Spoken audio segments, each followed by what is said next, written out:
வணக்கம். தென்னிந்திய நடிகர் சங்கத்தினுடைய இந்த பாரம்பரியம் கொண்ட நிலத்திலே ஒரு பத்திரிகையாளர் சந்திப்பு நடப்பது எங்களுக்கெல்லாம் மிகப்பெரிய சந்தோஷம், ஒரு பெருமையாகவும் இருக்குது. அதில் குருதட்சணை திட்டம் என்கின்ற இந்த திட்டத்தினுடைய நிறைவு விழா இன்று நடக்கிறதாக நாங்கள் முடிவு செஞ்சுருந்தோம். தமிழகம் எங்கே இருக்கிற 2500 உறுப்பினர்களையும் கணக்கெடுத்து அவர்களுடைய குடும்பம் மற்றும் அவர்களுக்கு தேவையான உதவிகள் செய்வதற்கு என்னென்ன உதவிகள் தேவையோ அதையெல்லாம் கணக்கெடுக்கிற பணி கடந்த மாதம் அண்ணன் சிவகுமார் அண்ணன், சச்சம்மா, மேனகா மேடம் அவர்களால் துவங்கி வைக்கப்பட்டது. இந்த 45 நாட்களும் எங்களுடைய செயற்குழு உறுப்பினர்கள் பல குழுக்களாக தமிழகம் எங்கும் பிரிந்து சென்று 3 கட்ட பணிகளாக அந்த குருதட்சணை திட்டத்தினுடைய கணக்கெடுப்பு பணியை முடிச்சிருக்காங்க. அதனுடைய நிறைவு விழாவில் இன்றைக்கி அண்ணன் பிரபு அண்ணனும் சத்யராஜ் அண்ணனும் அந்த நிறைவு விழாவை முடிச்சு வைக்கிறதுக்காக வந்திருந்தாங்க. அதுக்கு ஏற்பாடு செய்யப்பட்ட விழா இது. ஆனால் இன்றைக்கி ஒரு ரட்டடிப்பு சந்தோஷமாக இன்னொரு மிக முக்கியமான பதிவாக இந்த இடத்துல ஒரு நிகழ்ச்சி நடந்தேறியிருக்கிறது. அதை முதலில் உங்கள்கிட்ட பகிர்ந்துக்கிறோம். அது ஒரு அறிக்கையாக நான் உங்கள்கிட்ட வாசிச்சிட்றேன். வணக்கம். இன்று தென்னிந்திய நடிகர் சங்க வரலாற்றில் மிக முக்கியமான நாள். கடந்த நிர்வாகத்தால் நடிகர் சங்கம் மற்றும் அறக்கட்டளையின் சட்டத்திட்டத்தை மீறி 2010 புதிய கட்டிடம் கட்டுவதற்காக தனியார் நிறுவனத்துடன் ஒரு ஒப்பந்தம் போடப்பட்டது. அந்த ஒப்பந்தம் 9 பேர் கொண்ட அறக்கட்டளையின் நிர்வாகத்திற்கு மீறி 2 பேர் மட்டுமே கொண்டு போடப்பட்டதால் அது அறக்கட்டளை சட்டப்படி தவறானது என்று சங்க உறுப்பினர் நண்பர் திரு பூச்சிமுருகன் அவர்கள் வழக்கு தொடர்ந்து இருந்தார்.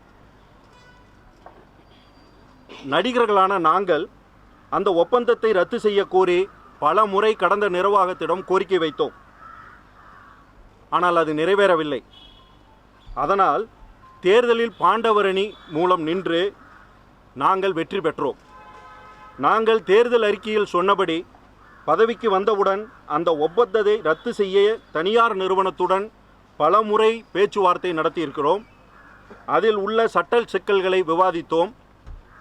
முடிவில் இந்த 100வது நாள் கடந்த இந்த நிலையில் அந்த ஒப்பந்தத்திற்காக கொடுக்கப்பட்ட 48 லட்சம் ரூபாயும் மற்றும் ரிஜிஸ்ட்ரேஷன் செலவுகளுக்காக கொடுக்கப்பட்ட 1 கோடியே சில லட்ச செலவுகள் அந்த தொகையும் கடந்த 2 வருடங்களாக நடிகர் சங்க அலுவலகத்திற்கும் மாதாந்திர செலவுகளுக்கும் கொடுக்கப்பட்ட 60 லட்சத்திற்குமான தொகையும் சேர்த்து 2 கோடியே 48 லட்சம் ரூபாய் கொடுப்பது என்று அந்த தனியார் நிறுவனத்துடன் முடிவு செய்யப்பட்டது.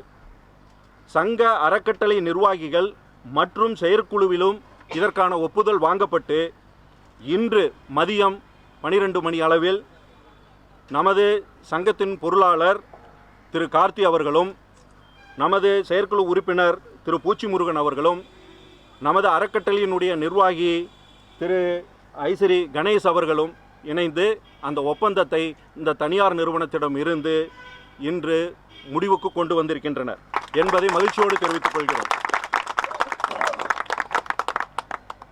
இந்த வரலாற்று பதிவு நிகழ்ந்தேற உதவிய நல்ல உள்ளங்களை இந்த நேரத்தில் நாங்கள் நன்றி கூற கடமைப்பட்டிருக்கிறோம். முதலில் SPI சினிமாஸ்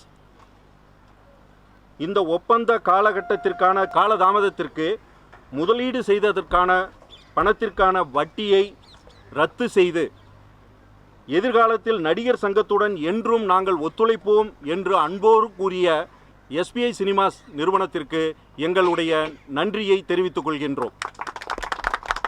அதனுடைய நிர்வாகிகளுக்கும் எங்களுடைய நன்றிகள். அடுத்து இந்த ஒப்பந்தத்திற்கு பல காலகட்டங்களில் எதிர்ப்பு தெரிவித்து வந்த நமது உறுப்பினர்கள் திரு SV சேகர், மன்சூர் அலிகான், திரு ஆனந்தராஜ், திரு குமரிமுத்து, திரு PA காஜா மொய்தீன், திரு RM சுந்தரம் மற்றும் இதர அனைத்து சகோதரர்களுக்கும் எங்களுடைய நன்றிகள்.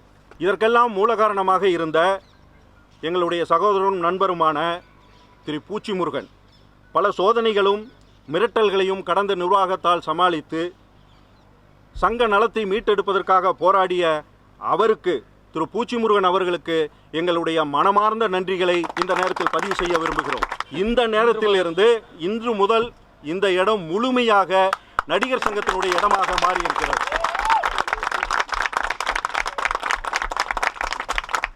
நேற்று கூட கோர்ட்ல கேஸ் இருந்தது, அடுத்த வாரம் ஜட்ஜ்மெண்ட் ரிசர்வ்டு.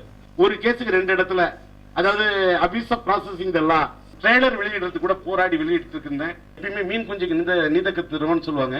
ஒரு லவ் ஃபெயிலியரோட பாட்டை, அவரோட காதலோட வலிய உணர்ந்து சிலம்பரசன் பாடின அந்த பாட்டு மாமா வெயிட்டிங் சொல்லிட்டு ஒரு மாஸ் சாங். அம்மாடி